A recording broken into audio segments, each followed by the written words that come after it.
rushing wall of water wiped out entire villages, destroyed a critical hydropower plant, and as of tonight puts the largest nuclear reactor in Europe in danger of melting down.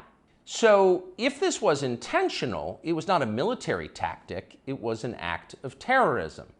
The question is, who did it? Well, let's see. The Kakhovka Dam was effectively Russian. It was built by the Russian government. It currently sits in Russian-controlled territory. The dam's reservoir supplies water to Crimea, which has been, for the last 240 years, home of the Russian Black Sea Fleet. Blowing up the dam may be bad for Ukraine, but it hurts Russia more. And for precisely that reason, the Ukrainian government has considered destroying it. In December, the Washington Post quoted a Ukrainian general saying his men had fired American-made rockets at the dam's floodgate as a test strike.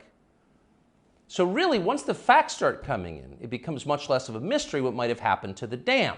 Any fair person would conclude that the Ukrainians probably blew it up, just as you would assume they blew up Nord Stream, the Russian natural gas pipeline, last fall.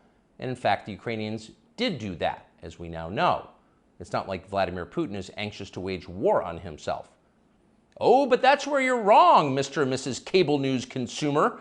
Vladimir Putin is exactly that sort of man, the sort of man who'd shoot himself to death in order to annoy you. We know this from the American media, which wasted no time this morning in accusing the Russians of sabotaging their own infrastructure. Bill Kristol, the man who once told us that Saddam Hussein was responsible for 9/11, immediately denounced Putin as a war criminal and even more savagely compared him to Donald Trump. The rest of the pundit class made similar, clearly coordinated noises. Putin did it! Putin did it! And their reasoning was simple.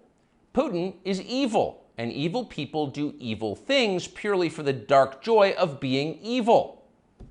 In this specific case, Putin attacked himself, which is the most evil thing you can do, and therefore perfectly in character for a man that evil.